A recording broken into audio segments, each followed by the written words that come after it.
Mga kapatid, pag-usapan natin ngayon kung ano ba talaga ang mga dapat niyang makita. Ano ba talaga ang dapat nating maipakita sa kanya, may paramdam sa kanya, may parating sa kanya, para sa ganun ay tumaas po ang attraction level at maibalik po natin ang taong minamahal po natin.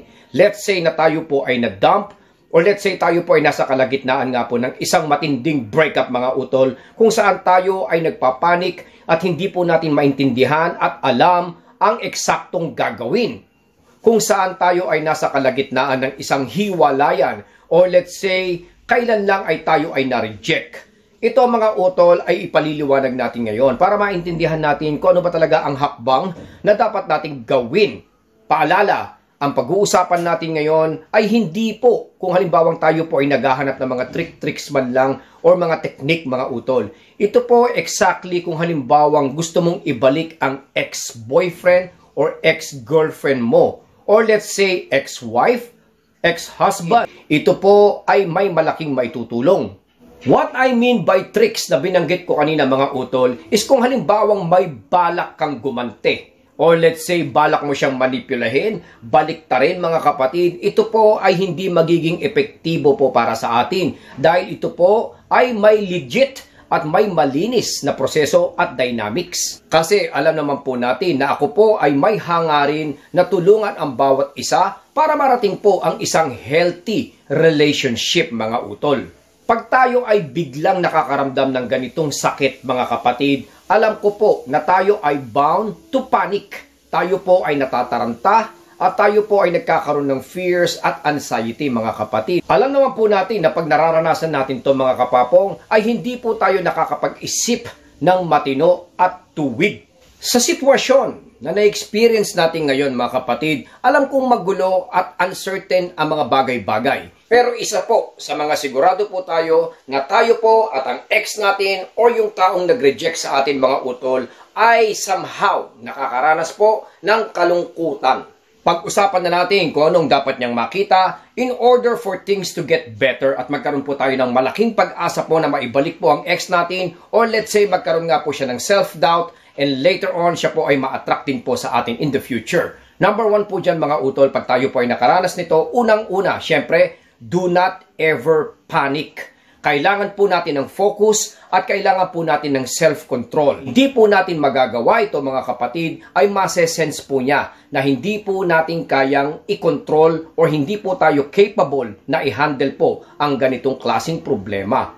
Panicking every time mga kapatid ay nire-remind natin because it slowly pushes yung ating ex-girlfriend or ex-boyfriend, wife man to or husband man to, kahit sino pa to mga utol, ang taong mahal natin ay sadyang lalayo at lalayo at lalayo pag siya po ay nakakaramdam na ikaw ay nagpapanik at hindi mo po makontrol ang iyong sarili.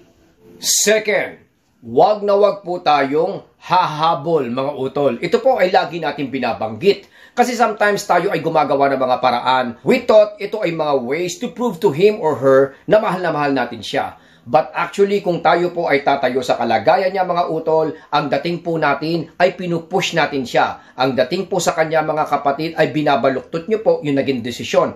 Trying to pressure him or her, yan po ang mga nararamdaman niya. Kung tayo po ay gagawa ng way to get him or her back at an early stage.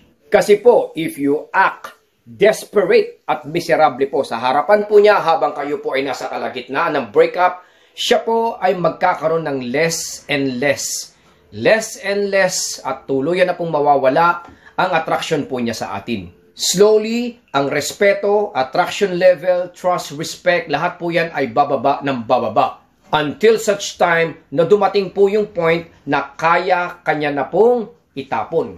Next po, na hindi po niya dapat makita, or let's say masense po niya na parang ipinararamdam mo sa kanya. Yung kayo po ay gumagamit po ng pity in order to get him or her attention. Ito po ay sadyang nature at instinct nating lahat mga kapatid. Yung tipong pag tayo ay nalulungkot or let's say mga bagay-bagay na hindi natin makuha, katulad nga po ng relasyon, tayo po ay magpapaawa. Aminin man natin o hindi, ay karamihan po sa atin ay ginagawa yan. Mga utol, i-remind ko lang po kayo, wala pong taong attracted sa isang taong weak. Let's say, basta kahinaan mga kapatid. Tayo po ay sadyang may instinct para umiwas dyan. Kaya nga po sabi ko, hindi po ito kanais-nais at hindi po niya dapat maramdaman or makita sa atin. Another thing mga utol na hindi po niya dapat makita is parang pinatutunayan mo pa ng todo-todo more than sa nangyayari kung gaano mo siya kamahal. Mga kapatid, ito po ay madalas nating iparamdam. Pagka ganitong tayo ay nasa middle ng isang breakup or let's say tayo nga po ay na-reject, ay lalong nagkakaroon tayo ng instinct at tinuturuan natin ang ating sarili, tinutulak natin ang ating pagkatao na patunayan pa sa kanya kung gaano natin siya kamahal. Day by day, gagawa tayo ng mga paraan, araw-araw, linggo-linggo, nag-iisip tayo ng mga plano para maintindihan niya at mapatunayan mo nga po kung gaano mo siya kamahal, kapatid. Ito po ay hindi nakakatulong sa maraming situation. Opo, let's say sa ibang situation na kailangan po nating i-prove. Pero ang pinag-uusapan po dito kung halimbawang tayo po ay nasa kalagitnaan ng breakup or matinding rejection mga utol, it is much more better na makita po niya na kayo po ay hindi hahabol at gagawa po ng paraan in order to prove kung gaano mo po siya kamahal.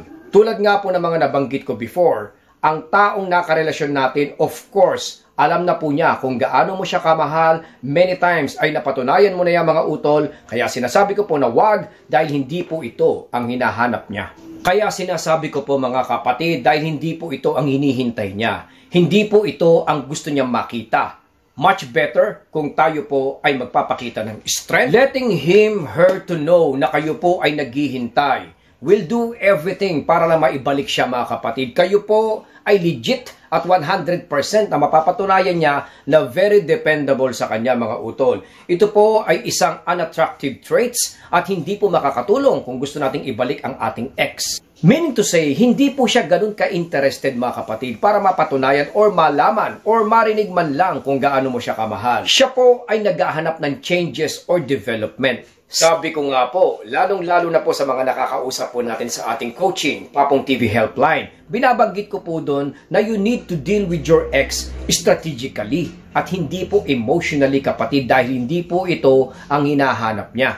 Proving to him or her at paulit-ulit natin binabanggit na tayo ay nagmamahal at naghihintay mga kapatid, you will only appear needy, desperate at miserable po sa harap po ng ating ex. Pagka ganyan po kasi ang nangyayari mga kapapong, ang nasa-sense po ng ex natin ay hindi mo siya mahal. Ang nakikita po niya rito clearly ay parang hindi mo kayang mabuhay at takot na takot ka pong mawala siya. Yun po ang nasa-sense nila, kaya hindi po nating ipinapayo na dapat mong patunayan ang feelings mo sa kanya. Mga utol, lahat po ng nabanggit kong problema na dapat nating hindi ipakita sa kanya ay all resulting sa makikita niya sa iyo. Bilang taong nagpapanik, hindi kayang mag-isa, malungkot sa buhay at desperado mga utol. Last but not the least, sumbat. Yung tipong laging binabalik-balik at parang takot na takot, galit na galit mga utol at hindi po kayang mabuhay or matapos yung usapan nang hindi po babato ng something negative sa ex po natin. Yan po ay dapat din nating iwasan at the moment. Meron po mga panahon or meron po pagkakataon na pag-usapan yan.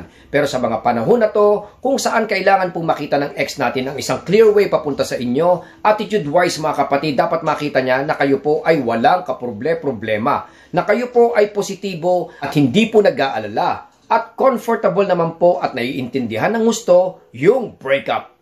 Hanggang dito na lang po muna si Papong TV mga kapatid. I hope na nakatulong po tayo dyan, nakapagbigay po tayo ng mga ilang insights kung alimbawang tayo po ay kasalukuyang nasa breakup at rejection situation mga kapatid. Nandito po si Papong TV, handang tumulong at magbigay po ng guide sa lahat. Maraming salamat po.